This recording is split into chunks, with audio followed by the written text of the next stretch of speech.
नमस्कार साथियों, स्वागत है आपका आज के हमारे इस वीडियो लेक्चर में। मित्रों, आज के इस वीडियो लेक्चर में हम जो है क्रिमिनल प्रोसीजर कोड 1973 दंड प्रक्रिया संहिता 1973 का जो चैप्टर 13 है, अध्याय 13 है, आज के इस वीडियो लेक्चर में हम जो है उस पर डिस्कस करेंगे। ये चैप्टर बताता है जांच और विचारण में दंड न्यायालय की अधिकारिता के संबंध में। इस चैप्टर में जो है मित्रों टोटल 13 सेक्शंस हैं, टोटल 13 धाराएं हैं, सेक्शन 177 से लेकर सेक्शन 189 तक। अब यहां पर इस बात को भी ध्यान रखिए, इस चैप्टर का जो ऑर्डर नंबर है वह भी 13 है और चैप्टर में जो है टोटल 13 सेक्शंस हैं। तो मित्रों चलिए देखते हैं क्या है हमारे इस चैप्टर 13 में इंपॉर्टेंट सेक्शंस, क्या प्रोविजन करता है। तो मित्रों शुरू करते हैं आज का यह इंटरेस्टिंग एंड नॉलेजेबल वीडियो। मित्रों चैप्टर 13 जो है, अध्याय 13 जो है, यह हमें जांच और विचारण में दंड न्यायालय की अधिकारिता से संबंधित प्रावधानों को बतलाता है। इस चैप्टर में मित्रों ध्यान दीजिएगा टोटल 13 सेक्शन है, टोटल 13 धाराएं हैं जो कि सेक्शन 177 से लेकर सेक्शन 189 तक प्रोवाइडेड है। मित्रों देखिएगा कि जब पुलिस अधिकारी ने किसी मामले में अन्वेषण कर लिया, अन्वेषण करने के बाद पुलिस रिपोर्ट बना ली। अब पुलिस रिपोर्ट बनाने के बाद पुलिस अधिकारी को ऐसे प्रकरण को कहां पेश करना है, जिस उस न्यायालय में जो कि उसका जांच और विचारण करने के लिए अधिकारिता रखता हो। तो चैप्टर 13 हमें यही बतलाता है कि किस किस न्यायालय को या किस दंड न्यायालय को किसी मामले में जांच या विचारण करने की अधिकारिता होती है। मित्रों इस चैप्टर को जो हमने है 4 पार्ट में डिस्ट्रीब्यूट किया है, जिससे कि आपको अच्छे से समझ में आ जाए और याद भी हो जाए। इस चैप्टर में टोटल 13 सेक्शन है, जिसमें हमने 4 पार्ट किए हैं। सबसे पहला पार्ट जो है यह बताता है सामान्य सिद्धांत एवं अपवादों के बारे में, मतलब सेक्शन 177 और सेक्शन 178 जो है बातें करती हैं कि जांच और विचारण के संबंध में सामान्य सिद्धांत क्या है, और उसके बाद उसका अपवाद भी यहां सेक्शन 178 में प्रोवाइडेड है, जिसको हम अभी विस्तार से देखते हैं। और इसके बाद जो हमारा पार्ट सेकंड है, जिसमें हमने जो है विशेष परिस्थितियों के अपवाद, मतलब कि मान लीजिए कि कोई अपराध जो है किसी स्थान पर घटित हुआ, लेकिन उसके परिणाम जो है किसी दूसरे स्थान पर निकल के आए हैं, या फिर कोई अपराध ऐसा है जो कि किसी वाहन में घटित हुआ है और वाहन जो है लगातार जो है विभिन्न न्यायालयों के जुरिडिक्शन से होकर गुजर रहा है।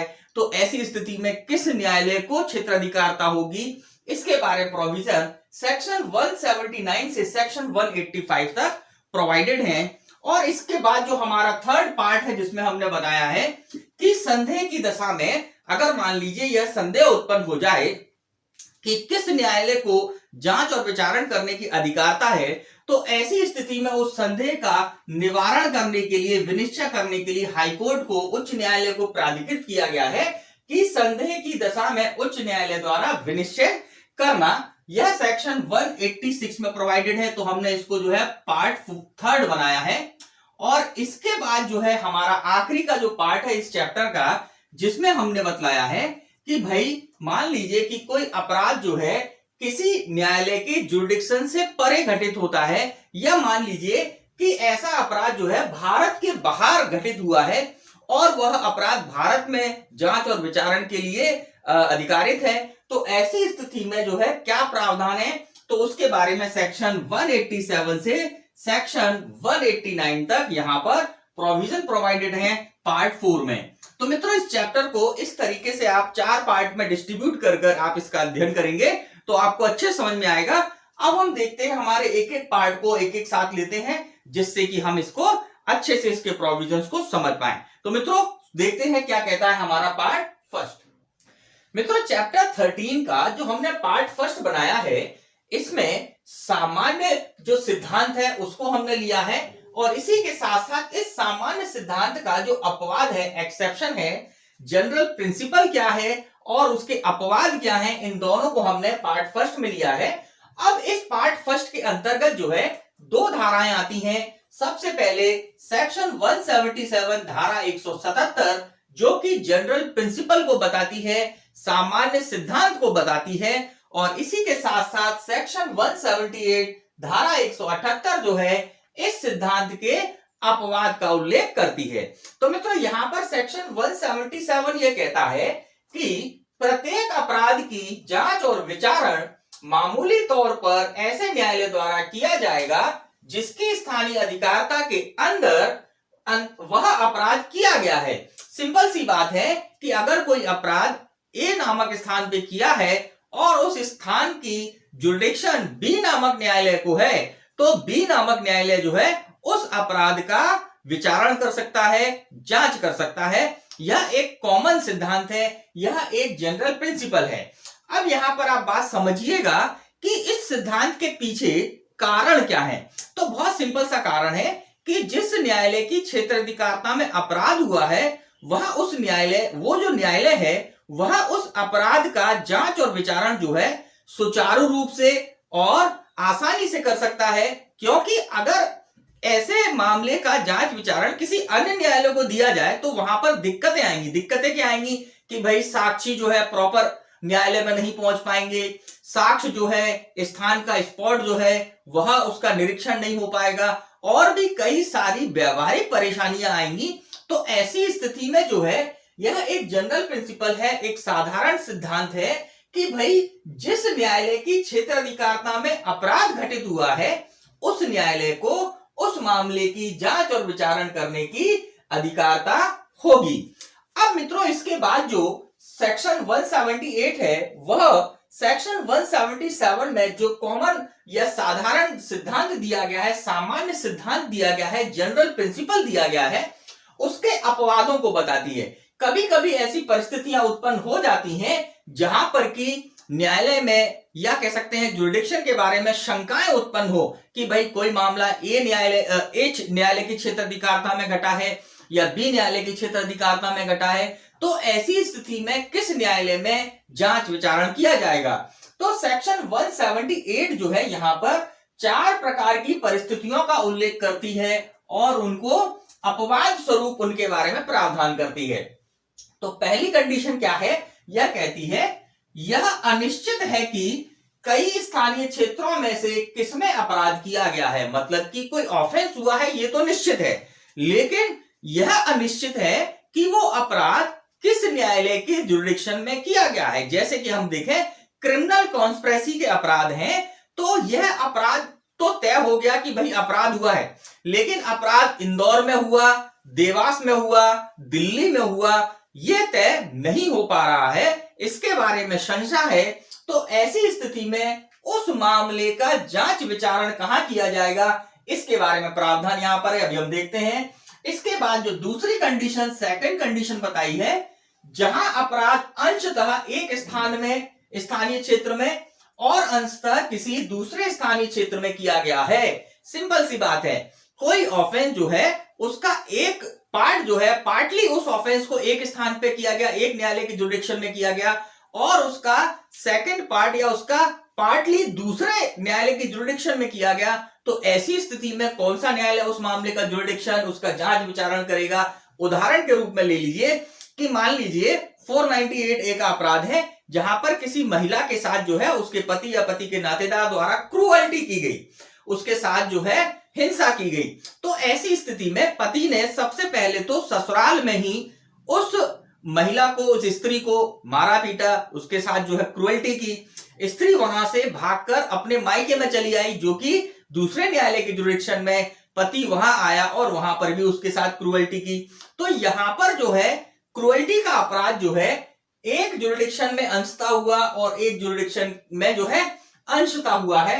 तो ऐसी स्थिति में वह मामला किस न्यायालय में जांच विचारित किया जाएगा, इसके बारे में यहां बताया गया है। इसके बाद जो तीसरा इसमें पॉइंट दिया गया है, जहां अपराध चालू रहने वाला है। देखिए सिंपल सी बात है, जो अपराध चालू रहने वाले हैं या कंटिन्यूइंग ऑफेंसेस हैं, जैसे कि किसी व्यक्ति का अपहरण करना, एब्डक्शन करना, तो यहां पर आप समझिएगा कि जब किसी व्यक्ति को किसी स्थान से एब्डक्ट किया जाता है, किसी व्यक्ति का जो है अपहरण किया जाता है, तो जब उसको ले जाया जा रहा होता है, जहां जहां ले जाया जाता है वह सब एब्डक्शन के पार्ट हैं और वह एक कंटिन्यूइंग ऑफेंस क्रिएट करता है। तो ऐसी कंडीशन में ऐसे अपराध, क्योंकि कई न्यायालय में होकर यह अपराध कई न्यायालय के जुरिडिक्शन में होकर गुजरे हैं, तो यहां पर किस न्यायालय को क्षेत्र अधिकारता होगी, इसके बारे में प्रोविजन यहां पर है। इसके बाद जो है पॉइंट नंबर 4 यहां पर डी पॉइंट ये कहता है, जहां वह विभिन्न क्षेत्र अधिकारताओं में कार्यों से मिलकर बना है, मतलब कि कोई ऐसा ऑफेंस है जो कि जिसका विभिन्न न्यायालय की क्षेत्र अधिकारताओं में जो है उसके पार्ट किए गए हैं, एक पार्ट किसी एक न्यायालय की जुरिडिक्शन में, दूसरा एक पार्ट दूसरे, तीसरा, इस तरह से विभिन्न न्यायालय की क्षेत्र अधिकारताओं में उस ऑफेंस के पार्ट किए गए हैं और उन सब पार्टों को मिलाकर एक पर्टिकुलर ऑफेंस क्रिएट हो रहा है। तो ऐसी स्थिति में किस न्यायालय को जुरिडिक्शन होगी, किस न्यायालय को क्षेत्र अधिकारता होगी, तो यहां पर यह कहा गया वहां उसकी जांच या विचारण ऐसे स्थानीय क्षेत्र में किसी पर अधिकारता रखने वाले न्यायालय द्वारा किया जा सकता है। सिंपल सी बात है। इसमें क्या सिद्धांत दिया गया, जब ऐसी कंडीशंस उत्पन्न हो जाएं तो ऐसी स्थिति में उन सभी न्यायालयों के द्वारा जिन जिन की क्षेत्र अधिकारता में ऐसा अपराध घटित किया गया है या ऐसा जो है अपराध का पार्ट गठित किया गया है, उन सभी न्यायालय को ऐसे मामले की जांच विचारण करने की अधिकारता होती है। अब यहां पर आप एक कॉमनली बात समझ लीजिए इस पूरे सिद्धांत को समझने के लिए कि अपन ने बचपन में जो है आइस पाइस का गेम खेला है। आइस पाइस का मतलब छुआ छाई का गेम। तो बस यहां छुआ छाई का गेम है कि भाई कोई अपराध जिस जिस न्यायालय की जुरिडिक्शन में टच हुआ है, जिस न्यायालय के जुरिडिक्शन में अगर उसका एक पार्ट भी टच हो गया है, तो ऐसी कंडीशन में वह न्यायालय जिसमें टच अपराध हुआ है उस न्यायालय को उस मामले को जांच विचारण करने की क्षेत्र अधिकारता होती है। यह कॉमन सिद्धांत है, ठीक है, कि कोई अपराध घटित हुआ पहले इंदौर में, लेकिन इंदौर में घटित हुआ लेकिन उसका कुछ पार्ट जो है टच कर गया देवास को, कुछ पार्ट टच कर गया उज्जैन के न्यायालय उज्जैन को, कुछ पार्ट टच कर गया कहीं और पर। तो ऐसी कंडीशन में उस ऑफेंस ने जहां जहां पर टच किया है उन सभी न्यायालय को जांच विचारण करने की क्षेत्र अधिकारता होती है। तो यह प्रिंसिपल, यह सिद्धांत जो है हमने पार्ट 1 में देखा जिसमें यह बातें बताई गई हैं। अब हम देखते हैं इसका पार्ट 2 इस चैप्टर का, जो हमने पार्ट 2 क्रिएट किया गया है, जिसमें हमने जो है विशेष अपवादों को लिया है, विशेष परिस्थिति जन्य अपवादों को लिया है जो कि अन्य प्रावधान करते हैं। देखते हैं क्या कहते हैं वह प्रावधान। मित्रों, चैप्टर 13 के अंतर्गत जो हमारा सेकंड पार्ट हमने जो बनाया है, जिसमें हमने विशेष परिस्थितियों के अपवादों को रखा है, जो कि सेक्शन 179 से लेकर सेक्शन 185 तक टोटल 7 सेक्शन, टोटल 7 धाराओं में डिस्ट्रीब्यूट है। मित्रों, इनके अंतर्गत जो है कुछ विशेष परिस्थितियों में अपराध या फिर कुछ विशेष अपराधों का उल्लेख किया गया है जिनमें जांच और विचारण का कुछ विशेष न्यायालय को क्षेत्राधिकार होता है। तो सबसे पहले हम देखते हैं सेक्शन 179 ये कहती है अपराध वहां विचारणीय होगा जहां कार्य किया गया या जहां परिणाम निकले। देखिए मित्रों, कई बार ऐसी परिस्थिति होती है कि कोई अपराध किसी स्थान पर किया जाता है और उसके परिणाम जो है किसी दूसरे स्थान पर निकलते हैं। तो ऐसी स्थिति में दोनों न्यायालय, जिस न्यायालय की क्षेत्राधिकारता में कार्य किया गया और जिस न्यायालय की क्षेत्राधिकारता में परिणाम निकले, दोनों न्यायालय को जांच विचारण करने की अधिकारता होती है। एग्जाम्पल के रूप में लें तो ए ने जो है बी को किसी एक स्थान पर जो है गंभीर उपाहति कारित करी, गंभीर चोट कारित करी। अब उस चोट के कारण किसी अन्य स्थान पर जब वो व्यक्ति गया और वहां पर उसकी मृत्यु हो गई, मतलब कि चोट के कारण, चोट का जो परिणाम था उसके कारण उसकी मृत्यु जो है घटित हो गई। तो ऐसी स्थिति में यहां पर दोनों न्यायालय को क्षेत्राधिकारता है। जिस न्यायालय की क्षेत्राधिकारता के अंतर्गत उस व्यक्ति को चोट पहुंचाई गई, उस न्यायालय को भी जांच विचारण करने की अधिकारता होगी। इसी के साथ साथ उस न्यायालय को भी जांच विचारण करने की अधिकारता होगी जिस न्यायालय के क्षेत्राधिकारता में उस व्यक्ति की मृत्यु हो गई उस चोट के परिणाम स्वरूप। तो यहां पर जो है सेक्शन 179 में इस बात का प्रावधान किया गया है। अब इसके बाद जो है सेक्शन 180 ये कहती है, धारा 180 ये कहती है, जहां कार्य अन्य अपराधों से संबंधित होने के कारण अपराध है वहां विचारण का स्थान। सिंपल सी बात है। उदाहरण के रूप में आप लीजिए, यहां पर हम उदाहरण के रूप में षड्यंत्र का अपराध ले रहे हैं। तो किसी स्थान पर षड्यंत्र किया गया और उसका जो संबंध है किसी अपराध से संबंधित है, तो जहां पर षड्यंत्र किया गया और जहां पर वह अपराध किया गया, ये दोनों जगह अगर अलग अलग न्यायालय के क्षेत्राधिकारता में आती हैं, तो दोनों न्यायालय को, दोनों स्थान के न्यायालय को जो है उस मामले की जांच विचारण करने की अधिकारता होगी। इसका उल्लेख जो है सेक्शन 180 धारा 180 के अंतर्गत किया गया है। अब इसके बाद जो है हमारी अगली सेक्शन है सेक्शन 181। बहुत इंपॉर्टेंट है एग्जाम के लिए, इससे कई बार क्वेश्चन आया है। एडीपीओ के एग्जाम में भी आया है, एडीजे के एग्जाम में भी आया है, सिविल जज के एग्जाम में भी आया है। इसके अंतर्गत कुछ अपराधों का, कुछ ऐसी दशाओं का उल्लेख किया गया है जहां पर की जांच और विचारण किया जा सकता है। कुछ विशेष अपराध का उल्लेख किया है। सबसे पहले इसके अंतर्गत जो है यहां पर हम आपको बता दें कि सेक्शन 181 में जो है 5 प्रकार के व्यवस्था या 5 प्रकार की परिस्थितियां, अपराधों का उल्लेख है, जिसमें सबसे पहला है ठगी एवं डकैती संबंधी अपराधों की जांच और विचारण। ध्यान दीजिएगा मित्रों, डकैती संबंधी अपराध में जो जहां पर डकैती की गई है उस न्यायालय को भी क्षेत्राधिकारता होगी। इसी के साथ साथ उस न्यायालय को भी क्षेत्राधिकारता होगी जहां पर डकैती में जो संपत्ति प्राप्त की गई है वहां ले जाई जाती है, विक्रय की जाती है, परचेज खरीदी जाती है, उस न्यायालय की क्षेत्राधिकारता को भी यहां पर जुरिडिक्शन होगा ऐसे मामलों का जांच और विचारण करने का।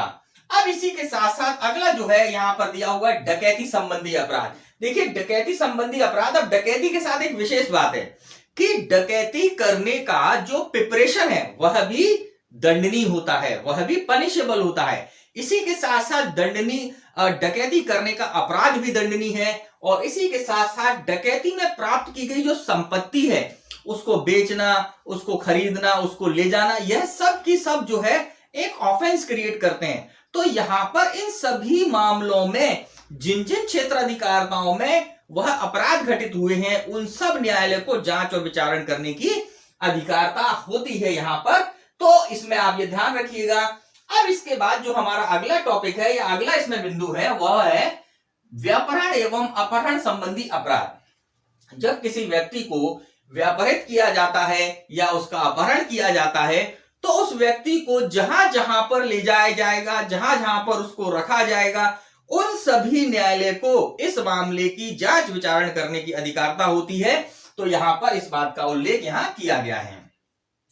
अब थर्ड नंबर पर हम देखें चोरी, अपकर्षण, अपकर्षण मतलब एक्सटॉर्शन, लूट संबंधी अपराध। देखिएगा, अब अगर कोई व्यक्ति चोरी करता है, चोरी एक अपराध है, इसके बाद उस चोरी की गई संपत्ति को कोई व्यक्ति ले जाता है, जहां जहां ले जाएगा उन सब न्यायालय को क्षेत्राधिकारता होगी। जहां उसका विक्रय किया जाएगा, कोई व्यक्ति उसका क्रय करता है ये जानते हुए कि यह संपत्ति चोरी की है, तो उस स्थान पर भी उस न्यायालय को जांच विचारण का अधिकार होगा। इसी प्रकार से एक्सटॉर्शन, जहां पर एक्सटॉर्शन किया गया, अपकर्षण किया गया, या जहां पर उस अपकर्षण की गई संपत्ति को या ऐसी संपत्ति जो अपकर्षण से प्राप्त की गई है, एक्सटॉर्शन से प्राप्त की गई है, उसको जहां जहां ले जाया जाएगा, जहां उसका विक्रय किया जाएगा, जहां पर भी वह अपराध का अंश जो है टच होगा। समझिएगा, मैंने आपको अभी थोड़ी देर पहले ही बताया कि जहां जहां पर अपराध जो है किसी न्यायालय की क्षेत्राधिकार से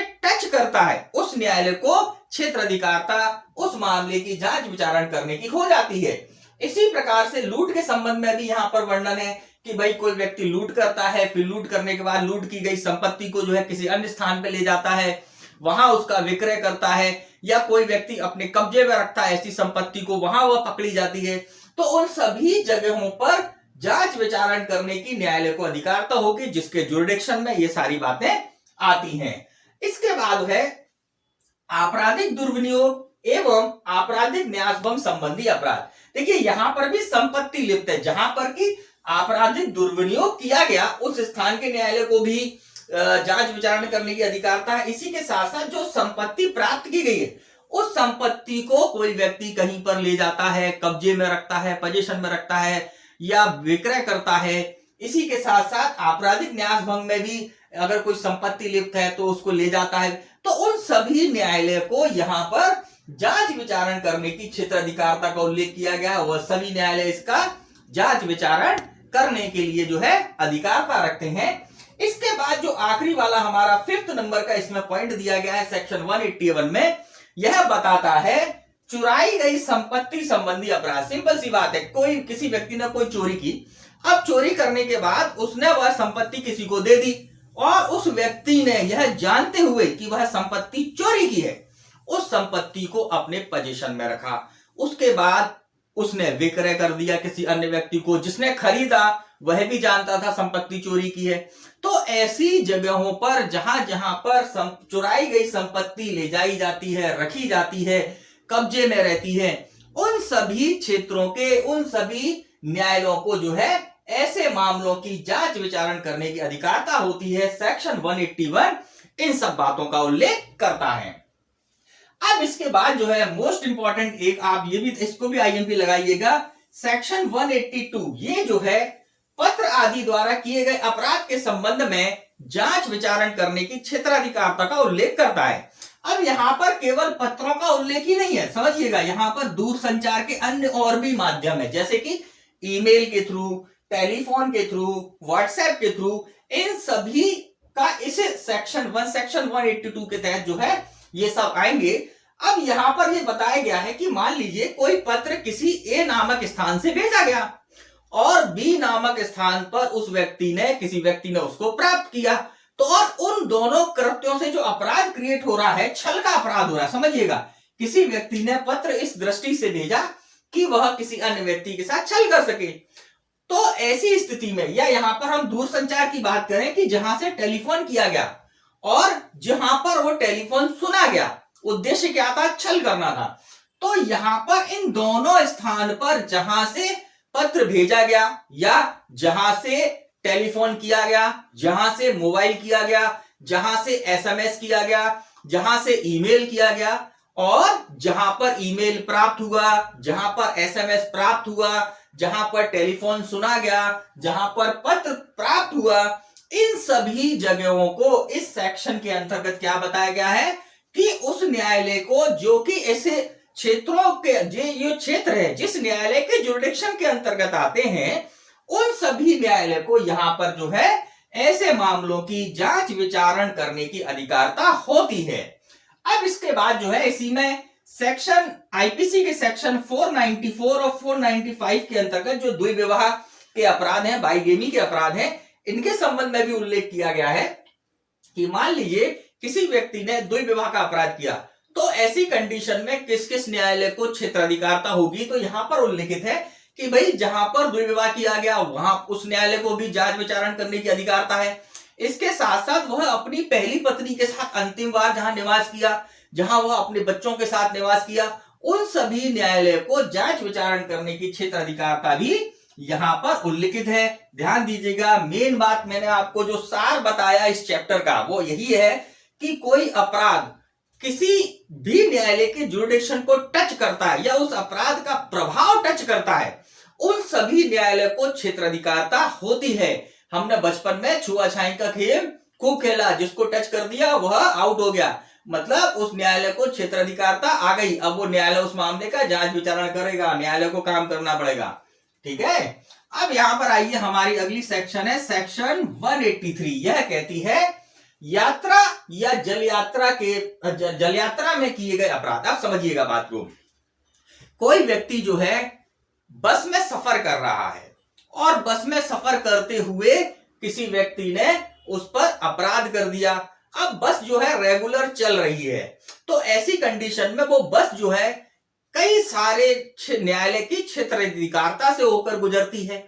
तो यहां पर इस बात का उल्लेख किया गया है कि वह बस, क्योंकि ए नामक व्यक्ति उस बस में यात्रा कर रहा है, वो बस जहां जहां से गुजरेगी, जिस जिस न्यायालय की क्षेत्राधिकारता से गुजरेगी, उन सभी न्यायालय को उस मामले की जांच विचारण करने की अधिकारता होगी। यह सेक्शन 183 में बतलाया गया है। इसी के साथ साथ जल यात्रा का भी यहां पर प्रावधान है कि कोई व्यक्ति जो है किसी स्टीमर में, किसी नाव में या किसी जो है पानी के पोत में सफर कर रहा है और उस सफर करने में अगर कोई अपराध किया जाता है, तो ऐसी स्थिति में वह पानी का पोत, वह नाव जिस न्यायालय के जुरिडिक्शन से वो गुजरेगी उन सभी न्यायालय को जांच विचारण करने की क्षेत्राधिकारता यहां पर सेक्शन 183 जो है उसको देता है।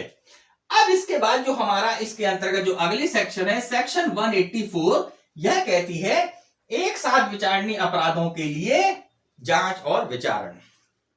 अब इसको आप समझिएगा कि हमारी सीआरपीसी में एक चैप्टर है जो बताता है कि चार्ज कैसे लगाए जाएंगे, चार्ज जो है संयोजित कैसे किए जाएंगे, एक ही विचारण में कई सारे चार्जों को ज्वाइंट कर कैसे ट्रायल चलाई जाएगी। तो वहां पर हम देखेंगे सेक्शन 219, 220, 21, 23, यहां पर यह व्यवस्था की गई है कि अगर कोई व्यक्ति एक ही वर्ष में 3 अपराध करता है एक ही प्रकृति के अलग अलग जगह पे, तो ऐसी कंडीशन में उनका विचारण एक साथ चल सकता है। इसी के साथ साथ कई व्यक्ति जो है एक वर्ष में कई अपराध करता है एक ही जगह पर, एक सिमिलर ट्रांजैक्शन में, एक ही ट्रांजैक्शन में, तो इन सब परिस्थितियों में उन मामलों की जांच विचारण कहां कहां होगी। तो बिल्कुल सिंपल सी बात, वही अपना कंसेप्ट जहां जहां टच हो रहा है, मतलब कि सेक्शन 229, 220, 221, 223 के अंतर्गत जो अपराध हैं जिनका संयोजन किया जा रहा है, उन सब अपराध, वो जो सारे अपराध है वो जहां जहां जिस न्यायालय में किए गए हैं, जिस न्यायालय की क्षेत्र अधिकारता को वो स्पर्श करते हैं, टच करते हैं, उन सभी न्यायालय को जो है उस मामले की जांच विचारण करने की शक्ति सेक्शन 184 देता है। अब इसके बाद जो है हमारे इस टॉपिक का जो सबसे लास्ट सेक्शन है सेक्शन 185 धारा 185, यह बोलती है विभिन्न सेशन खंडों में मामलों का विचारण का आदेश देने की शक्ति। तो यह शक्ति राज्य सरकार की है कि राज्य सरकार जो है किसी एक अपराध के लिए विभिन्न सेशन खंडों में जांच विचारण करने के लिए प्राधिकृत कर सकती है, लेकिन यहां पर राज्य सरकार ऐसी कोई आदेश नहीं देगी जिसके लिए उच्च न्यायालय या उच्चतम न्यायालय ने कोई विशेष आदेश द्वारा किसी न्यायालय को विशेष जो है जांच विचारण करने के लिए अधिकृत कर रखा है। उसको कह सकते हैं कि उस स्थिति में जहां पर कि हाईकोर्ट सुप्रीम कोर्ट का कोई ऑर्डर, कोई निर्देश है, उस स्थिति के भिन्न मामलों में ही राज्य सरकार कर सकेगी, अन्य मामलों में या इन मामलों में जिनमें हाईकोर्ट सुप्रीम कोर्ट के ऑर्डर है उन मामलों में नहीं कर सकेगी। तो यहां पर जो है राज्य सरकार विशेष आदेश द्वारा किसी सत्र न्यायालय को जो है किसी मामले में जांच विचारण करने के लिए जो है अधिकृत कर सकती है। तो यहां पर जो है हमारे सेकंड टॉपिक में ऐसे विशेष परिस्थितियों के अपवादों का हमने अध्ययन किया जिनमें जो है जांच विचारण किसी अन्य स्थान पर, या कह सकते हैं कि ऐसे स्थान पर जिसमें अपराध किसी दूसरे न्यायालय की क्षेत्र अधिकारता से स्पर्श कर रहा है, उस न्यायालय को भी क्षेत्र अधिकारता दे देता है। तो यहां पर हमने ये सारी बातें देखी पार्ट सेकंड में। अब हम देखते हैं हमारा पार्ट जो थर्ड है उसमें क्या व्यवस्था है, चलिए देखते हैं। मित्रों, चैप्टर 13 का जो हमारा थर्ड पार्ट है, जिसको हमने थर्ड पार्ट नाम दिया है, उसके अंतर्गत केवल एक ही सेक्शन है, सेक्शन 186 धारा 186। यह प्रावधान करती है कि संदेह की दशा में हाईकोर्ट का वह जिला में निश्चित करना जिसमें जांच या विचारण होगा। बात को समझिएगा, अभी हमने प्रावधान देखे कि एक अपराध के संबंध में जो है एक से अधिक न्यायालयों को जांच विचारण करने की शक्ति है, अधिकारता है। अब अगर एक से अधिक न्यायालय ने संज्ञान ले लिया है और संज्ञान लेने के बाद अब यह प्रश्न उत्पन्न हो रहा है कि कौन सा न्यायालय इस मामले का जांच विचारण कर सकता है, तो उस संदेह का, उस प्रश्न का उत्तर धारा 186 हमको देती है। यह जो है दो प्रावधान करती है, दो व्यवस्था बताती है। पहली कंडीशन या पहला प्रावधान है यदि वे न्यायालय एक ही हाईकोर्ट के अधीनस्थ हैं, मतलब कि किसी एक ही हाईकोर्ट के अधीनस्थ अगर दो जिलों के दंडिक न्यायालय ने अगर संज्ञान ले लिया है तो उसका विनिश्चय वह हाईकोर्ट ही कर सकता है कि कौन सा जिला जो है, कौन से जिले का आपराधिक न्यायालय जो है उस मामले का जांच विचारण करेगा। अब जो दूसरी कंडीशन है वो बताती है कि यदि वे न्यायालय एक ही हाईकोर्ट के अधीनस्थ नहीं है, मतलब कि एक से अधिक हाईकोर्ट के अधीनस्थ हैं। उदाहरण के रूप में ले लें कि मान लीजिए ए एक मध्य प्रदेश का और बी राजस्थान का, एमपी और राजस्थान के हाईकोर्ट्स हैं, और इन हाईकोर्ट्स के अधीनस्थ किसी न्यायालय ने जो है क्या कर लिया है, आपराधिक न्यायालय ने जो है जो है संज्ञान ले लिया है। इस न्यायालय ने भी यहां पर संज्ञान ले लिया है, राजस्थान के किसी जिले के न्यायालय ने, आपराधिक ने संज्ञान ले लिया है। अब यहां पर यह विनिश्चित करना कि भाई कौन सा न्यायालय जो है इस मामले का जांच विचारण करेगा, तो यहां पर संदेह की स्थिति उत्पन्न हो गई। तो ये सेक्शन यह व्यवस्था करती है, यह धारा जो है यह व्यवस्था करती है कि इन दोनों न्यायालयों में से, समझिएगा बात को, इन दोनों न्यायालयों में से जिसने पहले कार्रवाई प्रारंभ की, अगर मान लीजिए एमपी के न्यायालय ने पहले कार्रवाई की या फिर राजस्थान के न्यायालय ने पहले कार्रवाई की, तो उस न्यायालय की जिस हाईकोर्ट को क्या होती है, अपीली होती है या अपील होती है, मतलब कि यहां पर दिया गया है अपीली दांडिक अधिकारता जिस हाईकोर्ट के पास है, वह हाईकोर्ट यह विनिश्चित कर सकता है कि उस मामले का जांच विचारण कौन करेगा। तो यहां पर इस बात को इस सेक्शन में स्पष्ट कर दिया गया है। अब जब हाईकोर्ट यह विनिश्चित कर देता है कि कौन सा न्यायालय जांच विचारण करेगा, तो वह न्यायालय उसमें जांच विचारण करता है, और जो अन्य न्यायालयों ने जिन्होंने संज्ञान ले लिया है, वह जो है मामले को वहीं रोक देते हैं, और जो भी उस प्रकरण से संबंधित दस्तावेज हैं वह उस न्यायालय को भेज देते हैं जिस न्यायालय ने उसका जांच विचारण करना है। तो यहां पर जो है सेक्शन 186 जो है यह सारे प्रावधान करती है। एग्जाम में क्वेश्चन बनता है, मुख्य रूप से क्वेश्चन जो है सेकंड क्लॉज पर बनता है, ध्यान रखिएगा। किस क्लॉज पर? यदि वे न्यायालय एक ही हाईकोर्ट के अधीनस्थ नहीं है। तो वहां पर हमने क्या देखा कि दो हाईकोर्ट के बात है। अब दो हाईकोर्ट में से, क्योंकि दोनों हाईकोर्ट अपने आप में जो है कॉन्स्टिट्यूशनल बॉडी है, तो ऐसी स्थिति में डिसाइड कैसे करें, तो सिंपल सा एक कंसेप्ट बता दिया गया है कि जिस न्यायालय में पहले कार्रवाई की गई और वो न्यायालय जिसने पहले कार्रवाई की है उसके मामले की अपील जहां होती है, मतलब कि जिस हाईकोर्ट के पास उस मामले की दांडिक अपीली अधिकारता है, वह हाईकोर्ट तय कर देगा कि इस मामले का जांच विचारण कहां लेना है। अच्छा, अब यह प्रश्न यह भी उत्पन्न होता है कि सर यहां पर जो है दो हाईकोर्ट हैं, तो इन दोनों हाईकोर्ट के ऊपर जो है सुप्रीम कोर्ट होता है, तो सुप्रीम कोर्ट क्यों नहीं तय कर देता? तो बात समझिएगा, हमारे कॉन्स्टिट्यूशन में, बात बहुत इंपॉर्टेंट है, हमारे कॉन्स्टिट्यूशन में कहीं पर भी यह उल्लिखित नहीं है कि हाईकोर्ट जो है, उच्च न्यायालय जो है सुप्रीम कोर्ट के, सर्वोच्च न्यायालय के सबऑर्डिनेशन में है। मतलब कि हाईकोर्ट का जो है सुप्रीम कोर्ट के सबऑर्डिनेशन में हाईकोर्ट नहीं है। बस इतनी सी बात है कि हाईकोर्ट के सुप्रीम कोर्ट के जितने निर्णय होते हैं वह हाईकोर्ट्स के ऊपर बाइंडिंग इफेक्ट रखते हैं, क्योंकि यह हमारे देश का सर्वोच्च न्यायालय होता है सुप्रीम कोर्ट। तो यहां पर अधीनस्थता नहीं है, इसीलिए यहां प्रोविजन करना पड़ा कि भाई ये दोनों न्यायालय अपने आप में जो हाईकोर्ट हैं यह दोनों कॉन्स्टिट्यूशनल बॉडी हैं। तो ऐसी स्थिति में कुछ ऐसा जो है एक नियम बनाया जाए जिससे कि यह विवाद ही ना हो कि कौन उस मामले को डिसाइड करेगा कि किस न्यायालय में जांच विचारण करेगा। तो यहां पर जो है इस बात का व्यवस्था की गई है, इंपॉर्टेंट है, ध्यान रखिएगा। अब हम चलते हैं हमारे इस चैप्टर के जो लास्ट पार्ट है, पार्ट 4 जो हमने बनाया है उसको हम देखते हैं। मित्रों, चैप्टर 13 का जो हमारा अगला पार्ट है, पार्ट 4, जिसके अंतर्गत हमने जो है 3 धाराओं को लिया है, 3 सेक्शंस को लिया है। और ये जो पार्ट है यह क्या व्यवस्था करता है? ये कहता है स्थानीय अधिकारता के बारे में किए गए अपराध के लिए समन या वारंट जारी करने की शक्ति एवं भारत के बाहर किए गए अपराध के संबंध में प्रावधान। अब मित्रों, इस पार्ट के अंतर्गत जो 3 धाराएं हैं, जिसमें सबसे पहली धारा है सेक्शन 187, यह कहती है कि स्थानीय अधिकारता से परे किए गए अपराध के लिए समन या वारंट जारी करने की शक्ति। अब इस सेक्शन में आप ध्यान दीजिएगा, जुडिशियल मजिस्ट्रेट फर्स्ट क्लास को ये पावर दिया गया है कि अगर जेएमएफसी के जुरिडिक्शन के भीतर अगर कोई व्यक्ति है और उस व्यक्ति ने जो है क्या किया है, जेएमएफसी की जुरिडिक्शन के बाहर किसी अन्य मजिस्ट्रेट के जुरिडिक्शन में, पूरे भारत में या फिर भारत के बाहर भी अगर कोई अपराध किया है उस व्यक्ति ने, तो जुडिशियल मजिस्ट्रेट फर्स्ट क्लास जो है उस व्यक्ति के नाम समन या वारंट जारी कर सकता है, उसे अपने समक्ष उपस्थित करने के लिए जो है विवश कर सकता है।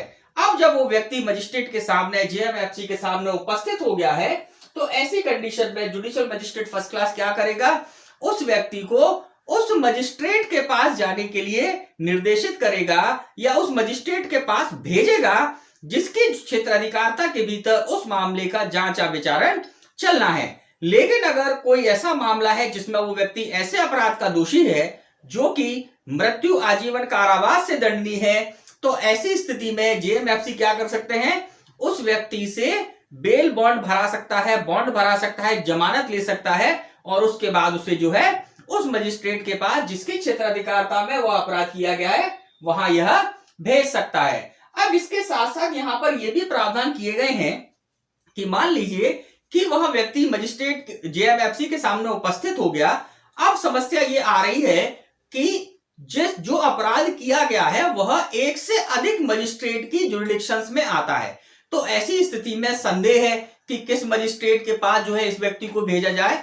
तो यहां पर जेएमएफसी क्या करेगा, यहां पर जो है एक रिपोर्ट बनाकर हाई कोर्ट को जो है सबमिट करेगा या हाई कोर्ट को रिपोर्ट भेजता है। तो मित्रों यहां पर जो है सेक्शन 187 में यही प्रावधान किए गए हैं। अब इसके बाद जो है सेक्शन 188 जो है ये कहती है भारत से बाहर किए गए अपराध के संबंध में व्यवस्था। अब आप बात समझिएगा कि अगर कोई व्यक्ति जो भारत का नागरिक है, तो ध्यान से सुनिएगा, जो व्यक्ति भारत का नागरिक है वो व्यक्ति अगर भारत के बाहर खुले समुद्र में या कहीं पर भी कोई अपराध करता है, बात समझ में आई, भारत का नागरिक है और कहां अपराध कर रहा है, खुले समुद्र में। खुले समुद्र में मतलब ऐसा समुद्र जो कि किसी भी देश की क्षेत्राधिकारता में नहीं आता है, तो उस समुद्र में या फिर कहीं भी कोई अपराध कर रहा है, अपराध किया है, तो ऐसी स्थिति में उसका विचारण जो है, क्योंकि वो भारत का नागरिक है, उस पर भारत की विधियां एप्लीकेबल हैं। अगर उसने कोई अपराध किया है भारतीय विधि के अंतर्गत दंडनीय है वो अपराध, तो ऐसी स्थिति में जब भी वो व्यक्ति भारत में आएगा तो जहां पर वो पकड़ा जाए, जहां पर वो भारत में पाया जाए, उस क्षेत्र की जो भी न्यायालय है जो उस मामले को उस क्षेत्र में अधिकारता रखती है उसके ऊपर जो है वहां पर जांच और विचारण चलाया जाएगा।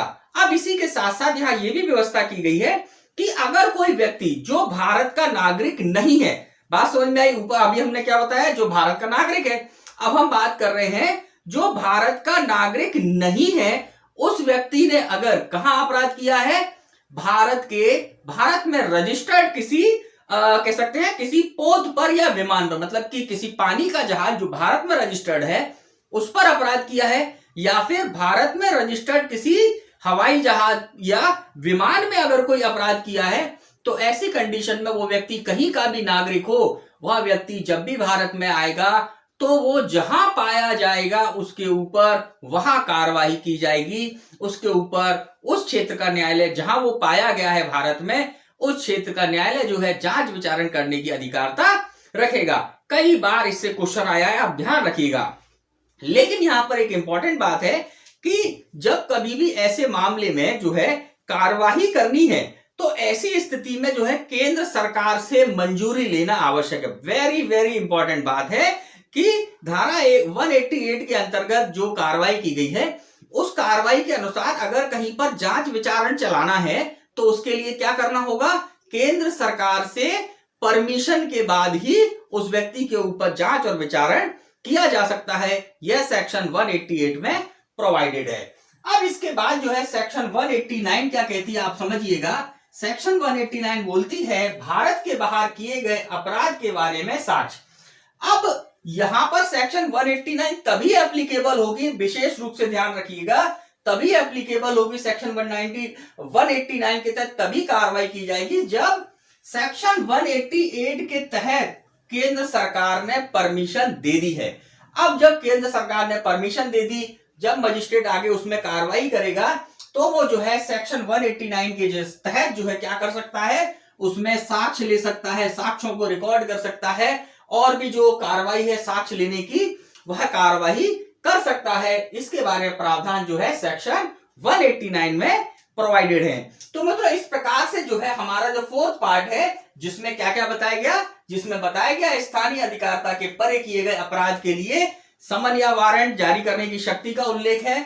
इसमें शक्ति किसको है, जो सेक्शन 187 बताती है जुडिशियल मजिस्ट्रेट फर्स्ट क्लास हो सकती है और इसके बाद सेक्शन 188 में भारत के बाहर किए गए अपराधों के संबंध में है। अगर कोई भारत का नागरिक है, वह खुले समुद्र में या कहीं पर भी कोई अपराध करता है, तो जब भी वो भारत में लाया जाएगा, जहां भी वो भारत में पाया जाएगा, उसके ऊपर जो है उस स्थान पर कार्यवाही जो है जांच विचारण किया जा सकता है। इसी के साथ अगर कोई व्यक्ति जो है जो दुनिया में कहीं का भी नागरिक हो, उससे कोई मतलब नहीं है, अगर उस व्यक्ति ने हमारे देश के रजिस्टर्ड किसी पानी के जहाज के अंदर या फिर भारत में रजिस्टर्ड किसी विमान में, एरोप्लेन में कोई ऑफेंस किया है जो कि भारत में पनिशेबल है, तो ऐसी स्थिति में उसके ऊपर भी जब वो भारत में आएगा, जहां वो पाया जाएगा, उसके ऊपर वहां कार्रवाई जांच विचारण की चलेगी।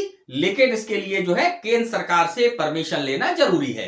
अब एक प्रश्न ये उत्पन्न और हो रहा होगा आपके दिमाग में कि भाई पानी का जहाज जो है वो खुले समुद्र में चला गया या किसी दूसरे देश में चला गया। मान लीजिए भारत का पानी का जहाज जो भारत में रजिस्टर्ड है वो विदेश में चला गया या फिर खुले समुद्र में है, तो ऐसी स्थिति में भारतीय दंड संहिता या कह सकते हैं कि हमारी दंड प्रक्रिया संहिता कैसे एप्लीकेबल होगी।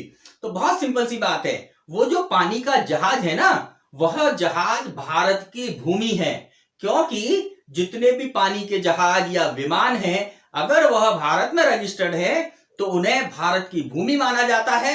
और भारत की भूमि पर अगर कोई व्यक्ति अपराध करेगा तो ऐसी स्थिति में उसके ऊपर जो है हमारी सीआरपीसी के तहत कार्रवाई की जा सकती है। उसके ऊपर जो है भारत की सभी जो कानून है उस व्यक्ति के ऊपर जो भारत की भूमि पर अपराध कर रहा है उसके ऊपर एप्लीकेबल होते हैं। तो यहां पर जो है ये सारी व्यवस्थाएं थी। इसके बाद सेक्शन 189 में हमने देखा कि भारत के बाहर किए गए अपराधों के संबंध में साक्ष्य वगैरह कैसे लिए जा सकते हैं।